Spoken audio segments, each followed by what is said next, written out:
My favorite memory of Aunt Betty. I've got a lot of them, but I remember all the times he would come out to visit us. It was never for like forever in a day, but it was always meaningful to me. Like, I remember in Constantine, I was really young and we were going through really rough times. And honestly, I don't remember a lot of them, and the ones I do remember, I wish I didn't. But I remember when you came out there, it was so much better that like for a couple of days I could kind of forget about that. It was really nice, and to know that people outside our family still cared about us, or people in our family that weren't in Michigan still cared about us. It was really nice. I remember when you came down to Missouri a couple times and you came to Carmina Burana and things. It really meant a lot to me to realize that even though you lived really far away, that you still cared about our family. I mean, that's reason even why when I'm out here, like, I realized, like, even though she's up in Ogden, I know that she still cares about me. My favorite memory of Mom was one time she drove me all the way to my grandparents' house, and it was really nice because it was the first time she told me like her whole life story, and I felt like we had really become friends, and that I knew so much about her and I loved her so much. And the best, she's my daughter. She's your daughter, yeah. That's good. They're all of our little monsters. Hey, Betty, do you remember, you probably don't, the first time you sang in public and you did Barbary Allen? And you did it without any help. No music, no nothing. And it was gorgeous. And all the people that came out to see you, I won't forget the day. The other day I remember about you was the first time one of my babies got away, and she went all the way to Kalamazoo to see the Nutcracker Suite. And boy, I bawled. That's the first trip you took without me.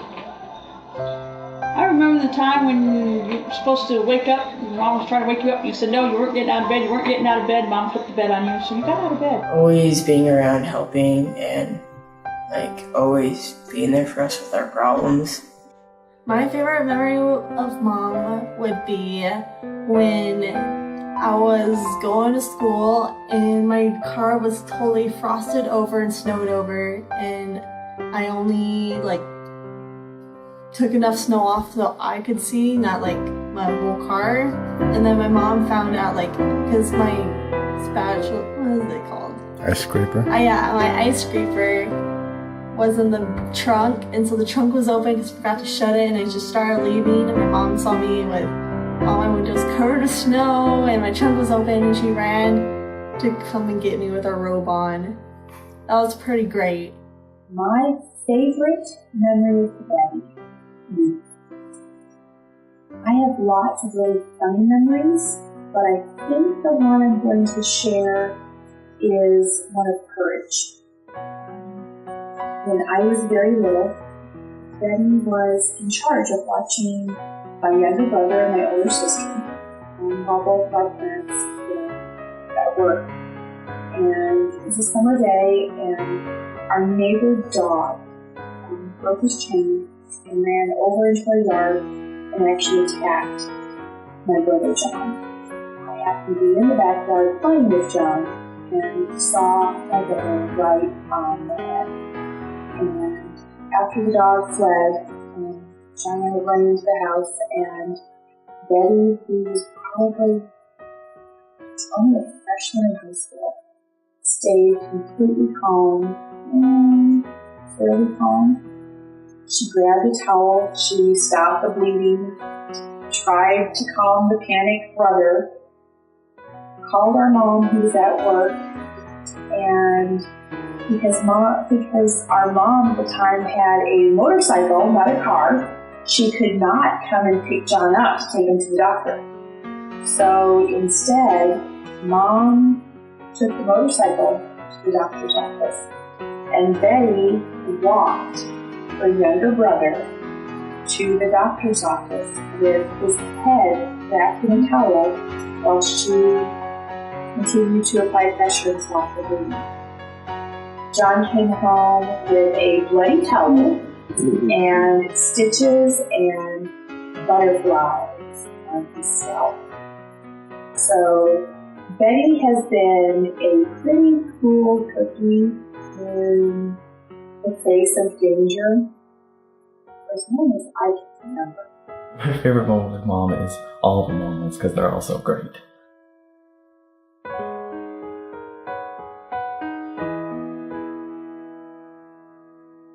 To never be afraid to make mistakes and to try new things even though you're getting kind of old now, and even though say you're 50, you're kind of done. You're never done. You're always living and you're always moving on, and I see you do that all the time, Mom. Be yourself.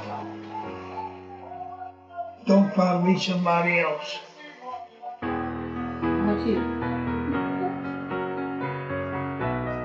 The only thing I wish for her is that her health would be better and she lives a long life and she'll be able to go on that mission that she's always wanted to. That's the thing I wish for her. Peace, happiness. She needs to be more spontaneous. That's it. Be spontaneous. Do things crazy. Stay strong. To make goals. To plan for the future, because it's helped me a lot when I don't know what to do. You're 50. 50! You're old people now. I would tell you to have fun.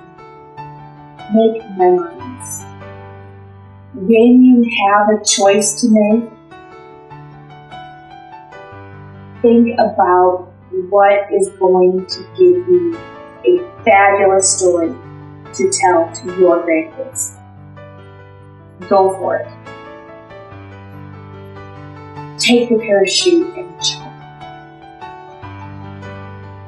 When you have a choice to make,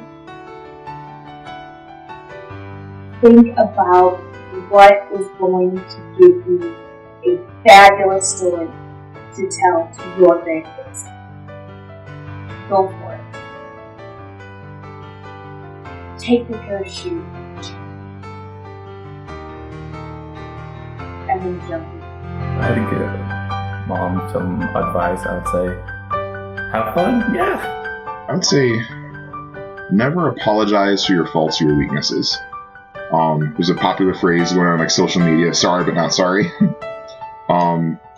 Everyone has their weaknesses, and I don't think you should have to apologize for yours. I mean, I'm not saying just go on having these weaknesses and just letting them rule your life and ruin other lives, but you don't have to apologize for them either, you know? Like, if I have an eating problem, I'm not gonna apologize every time I'm hungry. Sorry, I'm hungry again. Sorry, I'm hungry again. I might try to control it a little bit, but I'm not going to let my fear of offending others ruin my life, even if it is a weakness. So be your favorite you, even if that favorite you means waking up at 5 o'clock in the morning and irritating the people who want to sleep. So be it, you know? Sorry, but not sorry. I love you so much, Mom. Happy birthday. I'm so glad you made it to 50, and I hope I make it to 50. Love ya. Happy birthday. Yes, that's Happy 50th. Mom, I love you so much, and I want to wish you a happy birthday. Well, I was thinking about giving you a birthday wish, and I started thinking about how old you are. Certain aspects of the number 50 came to mind. Ford Mustang is now 50 years old. That's a long time for a car, so I guess that would be a long time for you. But when you think about it, this is, in other words, 50 just doesn't seem to cut it, but now half a century makes it seem a little bit old. But they say 50 is the new 40s, and 40 is the new 30, 30 is the new 20s, so think of yourself as 20. I don't think that's going to cut it, but happy birthday anyway. I love you, Mom. Love you, Mom. Happy birthday. Happy birthday. I love you. I love you this much. If I can grab my daughter who has arms that are from fingertip to fingertip, 6'3", I would love you that much. I miss you. I wish we were closer. Mwah! Love you very much, Mom, and have a happy birthday. I hope you enjoy your 50th birthday. I hope it's wonderful. And I hope you have another 50 wonderful years after that. And I hope you don't get like old and senile before then, because that kind of be terrible. Happy birthday to you. Happy birthday to you. Happy birthday, dear Betty. Happy birthday to you.